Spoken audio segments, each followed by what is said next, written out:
Bonjour à tous, bienvenue sur la chaîne. Je vous rappelle, c'est la chaîne des bons plans, principalement en import. Aujourd'hui, je vais vous faire un comparatif de l'imprimante 3D Creality 1, donc, qui est sur votre gauche, hein, ici, et de son évolution, la K1C, qui est ici à droite. Parce que si vous êtes comme moi, vous avez dû vous poser la question, si vous hésitez entre les deux, quelles sont les différences réellement en dehors de ce qui est écrit sur les fiches techniques, parce que c'est bien beau les fiches techniques, mais un retour réel, c'est quand même vachement mieux. Est-ce que ça vaut le coup d'upgrader ou pas? Et voilà, est-ce qu'on prend plutôt la K1C ou est-ce que la K1 fait affaire? Donc, je vais répondre à toutes ces questions, puis vous donner déjà les différences, et puis voilà, vous présenter les améliorations de la K1C, parce que la K1C était une évolution de la K1, ça se voit, de toute façon elles sont identiques. Visuellement en tout cas, elles sont très identiques, très ressemblants, il y a quelques petites différences, mais je vais vous donner tout ça en détail. Alors déjà, la Creality, la K1, je vous avais fait un test, que je vous avais publié sur ma chaîne, donc vous pourrez retrouver. C'est une très très bonne imprimante 3D, vous voyez, imprimante qui se ferme avec un caisson, donc là ça c'est top. Alors Creality, c'est une bonne marque si vous ne connaissez pas, c'est une marque sérieuse. Qu'est-ce qu'on peut dire par rapport à ça? Vous avez quelque chose quand même d'un produit qui est plus abouti, hein, qui coûte à peu près 400 € quand vous le trouvez en pommeau, en import, c'est dans les 400 €. Donc c'est plutôt dans le haut du panier. C'est une imprimante haute vitesse, ça si vous ne connaissez pas. Si c'est votre première imprimante 3D, faites gaffe, les imprimantes 3D basiques, c'est pas forcément de la haute vitesse, donc c'est très très long à imprimer, et ça il faut être très patient avec une imprimante 3D. Donc là vous avez de la haute vitesse, vous gagnez par 4 ou 5 à peu près vos impressions. Donc là c'est pas négligeable, si vous êtes dans votre première imprimante, je vous dirais passez tout de suite sur une haute vitesse, vous serez un peu moins frustré, alors à moins que vous ayez vraiment beaucoup de temps, mais quand vous lancez une pièce qui met plus de 14 heures à être imprimée, côté de ça vous pouvez l'imprimer en 4-5 heures, quand même, c'est pas négligeable du tout. Donc voilà. Donc la K1 déjà qui m'avait fait moi une très très bonne impression, d'ailleurs que j'utilise depuis un petit moment, que j'ai pas envie de faire évoluer. J'avais testé d'autres imprimantes 3D, mais c'était mon imprimante 3D de référence, on va dire, celle que je conservais. Côté de ça, elle a quand même quelques défauts la K1. Dans les défauts, il y a par exemple le bruit. Ça c'est connu sur tous les forums, je vous en avais parlé un tout petit peu sur ma vidéo, même si je m'étais pas bien rendu compte tout à fait quand même de l'impact de tout ça. Finalement, elle est quand même bruyante, en particulier sur certaines impressions où on entend le ventilo qui s'active, qui se désactive, ça fait sans arrêt ça, et c'est super pénible si c'est dans une pièce, moi c'est mon bureau, c'est quand même vachement pénible ce bruit de ventilo qui s'enclenche, qui s'arrête un peu comme un ventilo de carte graphique là, assez strident, et franchement c'est pas toujours marrant d'être à côté, il vaut mieux, alors si c'est dans une pièce où il n'y a rien, tant mieux, ça gênera personne, mais ça reste quand même assez embêtant ce bruit qui est pas constant en fait, qui varie tout le temps, et c'est franchement pénible. Alors ça c'était un défaut de la K1. Après, qu'est-ce que j'avais noté? Il n'y a pas non plus 50 défauts. Un truc que j'aimais pas trop, je vous le fais voir, c'est quand même la bobine qui est derrière. Alors, je sais pas si vous voyez du coup la place que ça prend en largeur, puis là encore, il faut encore l'avancer. Si jamais je veux retirer la bobine, il faut encore que j'avance l'imprimante. Enfin bref, c'est pas top. Alors soit je la mets de travers, de côté, bon c'est pas top non plus. Voilà, donc ça c'était quand même des petits défauts de la Creality 1. Il y avait aussi, dans les petits défauts, ici, la trappe supérieure. Je me demandais, ça faisait un bruit à chaque fois. En fait, si je vous fais voir, hop, j'enlève le capot. Si je vous fais voir, en fait, c'est quand elle est en train d'imprimer, vous avez ici le rail qui venait taper un peu sur le haut du capot. Ça faisait un petit bruit, c'est pas non plus un bruit assourdissant, mais on se demande ce qui se passe un peu, et ça soulevait même un petit peu le capot. Donc on verra sur la K1C ce que ça donne, si Creality a su réactiver tout ça. Et puis moi sur la mienne, sur la K1, vous voyez, là j'ai la caméra qui est installée, mais c'est un truc que j'ai commandé après et que j'ai reçu après, donc je ne l'avais pas d'office d'origine. Mais alors je crois que maintenant les nouvelles K1, elles disposent quand même de la caméra intégrée d'origine, donc voilà. Et puis voilà, sur l'arrière, vous voyez, vous avez l'extracteur là, où il n'y a pas de filtre. Donc voilà, ça c'est la Creality K1. Si on parle de la Creality K1C, vous voyez quelques différences. Je vous fais voir ici le plateau, donc bon, ça c'est esthétique, hein, plus qu'autre chose. Hop, je vous fais voir ici le bed, et ils ont ajouté ici hop, je vais essayer que la mise au point se fasse quand même à peu près correctement. Vous voyez, il y a une sorte de caoutchouc qui fait que pour la buse, censé me nettoyer, hein. Sur l'autre, sur la Creality 1, il n'y a pas ça. Donc ça c'est une petite évolution. Bon, on va pas cracher dans la soupe. C'est pas... Hop, attends, toujours pareil. C'est pas ça qui change fondamentalement les choses, mais bon, c'est toujours un petit plus. Après, dans l'extrudeur aussi. J'ai un extrudeur ici hop, tout en métal. Donc là, on a gagné là-dessus en qualité. Au niveau des poulies, c'est un petit peu amélioré aussi. Je vous dirais, pour l'instant, c'est pas perspective. Ah, c'est pas, comment dire, c'est pas. Pour l'instant, moi, pour mon usage, c'est pas transcendant. Mais c'est toujours un petit plus. On va pas cracher dans la soupe non plus. Après, les choses vraiment qui me. Bah, je vous fais voir tout de suite, allez. Enfin, la bobine n'est plus derrière.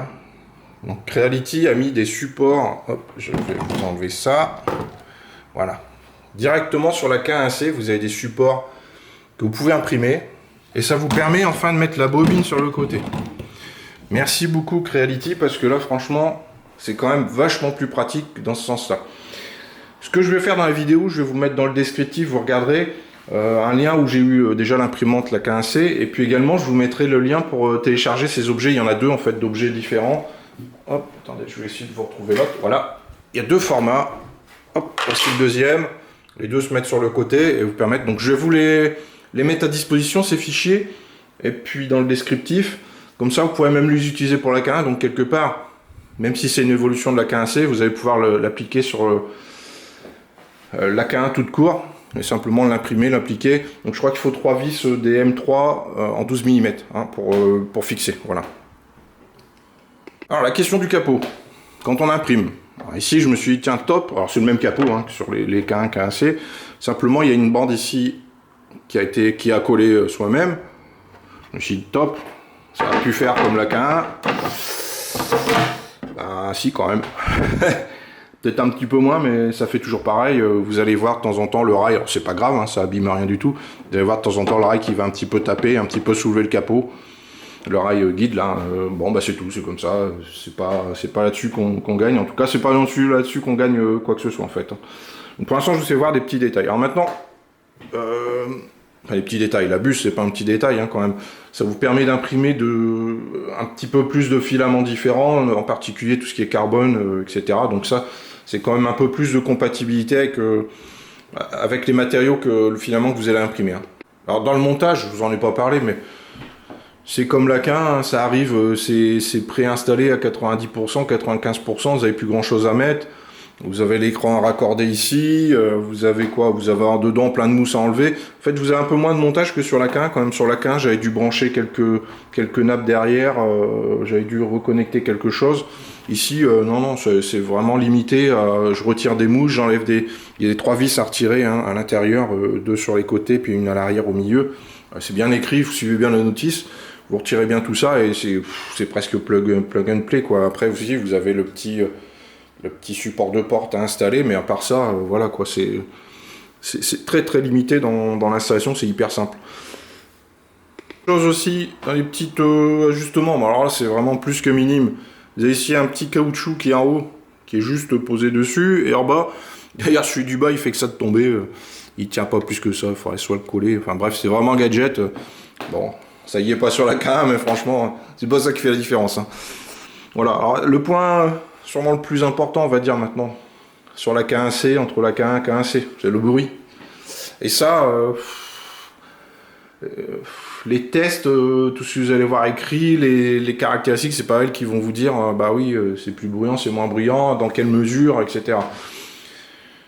Ça reste, la K1, comme je vous ai expliqué, hein, elle est quand même assez bruyante, la K1, faut pas non plus se mentir. Elle fait quand même un bruit, puis un bruit désagréable, je vous dis, le ventilo qui s'enclenche, qui se désenclenche. Alors, je vous ai pas parlé aussi, vous avez un petit filtre hier sur l'arrière, là. Un petit filtre à charbon aussi à mettre. Hein. Donc ça, c'est un petit plus que j'avais pas vu sur la K1. Je crois pas que... Ouais, je l'ai pas eu. Et le bruit. Ah, c'est là que c'est tout se joue, en fait. Pour l'instant, j'ai imprimé plusieurs objets, et effectivement, elle fait moins de bruit. C'est plus raisonnable, nettement plus raisonnable. Et j'ai pas ce bruit de ventilo qui va à fond, qui ralentit, qui va à fond. Jusqu'à présent, je l'ai pas réentendu. J'ai plutôt un bruit de ventilo qui est constant et moins bruyant. Donc là-dessus, la K1C, elle est quand même en net progrès. Et puis vous avez aussi un mode, mais je trouve que ça perd un peu de la valeur de la K1C. C'est une imprimante haute vitesse. Dans la vitesse d'impression, vous avez un mode silencieux qui existe, en plus de ça. Là, moi, je ne l'ai pas activé. Hein. Ce que je vous dis, c'est sans le mode silencieux, c'est d'office, hein, en imprimant, sans rien toucher. Et ce mode silencieux, en fait, le problème, c'est qu'il va ralentir votre vitesse d'impression. Alors, si vous avez besoin d'avoir moins de bruit dans un environnement où vraiment tous les bruits vous dérangent un peu, vous pourrez vous lancer en mode silencieux. Sinon, en dehors de ça, elle est quand même elle est beaucoup plus silencieuse que quand même que la K1. Enfin, beaucoup plus. Elle est beaucoup plus raisonnable dans le bruit que la K1. Voilà. Donc ça, c'est mon retour que je vous fais. Et ça, c'est vraiment la grosse différence. La K1C contre la K1, c'est vraiment sur le bruit que ça se joue. Et le petit support, bon, ça, vous avez compris, je vais mettre à dispo. Donc, si vous voulez une K1. Donc voilà. Alors, en fonction de ce que je viens de vous dire, à qui s'adresse la K1 et la K1, c'est toujours les mêmes questions que sur mes vidéos, j'aime bien vous poser. Bah, je dirais, si vous êtes tenu en termes de budget, la K1, déjà, c'est un beau petit plaisir. C'est déjà une belle imprimante 3D qui fonctionne bien. Si le bruit vous rebute pas, la K1 fera l'affaire. Vous pourrez ajouter les petits supports sur le côté pour mettre la bobine. Et puis voilà, ça sera en dehors de ça. Voilà, c'est pas, si le bruit vous dérange pas, partez sur la K1, c'est pas un souci. Je vous remettrai les liens dans le descriptif. Après, si vraiment vous voulez soit imprimer un peu plus que les filaments un peu plus courants comme du PLA, etc. Si vous voulez un peu plus loin, il faut commencer à réfléchir à la P1C. Si vous voulez pas vous brider, la K1C, elle est un peu moins bridante, elle est un peu plus ouverte. Après, puis la question du bruit, quoi, hein, c'est ça qui revient. Hein, je vous dirais, voilà, si vous n'êtes pas à rajouter un petit peu d'argent là-dessus, forcément la K1C c'est l'évolution de la K1, donc je veux pas vous inventer quelque chose, je veux pas révolutionner ce qui paraît assez évident. Forcément c'est un peu mieux. Alors il y a toujours quelques petits défauts, je vous en ai parlé, là le capot du dessus qui bouge encore un petit peu, qui fait un petit peu de bruit, mais c'est pas gênant. Donc, globalement elle est quand même beaucoup moins bruyante et rien que ça pour moi c'est quand même nettement mieux. Quand vous lancez une impression qui dure 5-6 heures, quand même quoi, c'est bien que ça fasse un peu moins de bruit quoi, que ça soit un peu plus raisonnable. Ça fera pas, c'est pas silencieux non plus, faut pas vous dire qu'une imprimante 3D ça fait pas de bruit, c'est pas vrai, ça fait du bruit, mais quand même c'est quand même appréciable. Donc voilà, moi je sais que la K1C elle va remplacer ma K1, ça c'est une évidence. Voilà, il y a les petites évolutions qui sont là, et puis cet aspect bruit aussi, je suis pas insensible. Voilà, ces bruits un peu, je vous disais, de ventilo qui s'enclenche, qui se déclenche sans arrêt, c'est un peu énervant sur la K1 à force quand on veut travailler dans le même bureau. Moi c'est dans mon bureau, si je suis sur mon ordinateur, voilà, c'est un peu perturbant ce bruit, c'est un peu gênant quoi. Que la K1C ça passe mieux, c'est un bruit plus constant. Donc voilà, je pense que j'ai fait le tour des imprimantes. Vous pouvez pas avoir des impressions, hein. Ça imprime, les deux impriment aussi bien, j'ai pas vu de différence. Voilà, là j'ai fait des objets, ça reste une bonne imprimante 3D. Voilà. On fait tout tomber. Ça reste de très bonnes imprimantes 3D, là-dessus il n'y a pas de souci. Creality c'est réputé pour ça, ils ont un bon SAV. C'est pareil, voilà, c'est pas là-dessus que ça se joue, hein. Voilà, donc j'espère que la vidéo vous a plu. Si c'est le cas, n'hésitez pas à mettre un petit like. Et puis si vous avez des questions, n'hésitez pas à les poser, j'essaierai d'y répondre avec plaisir. Et puis abonnez-vous à la chaîne si ça vous a plu, si le test vous a plu. Voilà, parce que moi j'étais moi-même très hésitant. Ça fait un petit moment que j'ai la K1. Quand j'ai vu la K1C, j'ai dit mince. J'étais très hésitant à me poser la question est-ce que ça valait le coup ou pas. Voilà, là je vous ai apporté des réponses. Je pense qu'avec ça vous serez fixé et vous saurez si la K1 est pour vous ou la K1C est pour vous. Voilà, avec ces éléments. Je vous dis à bientôt. Salut!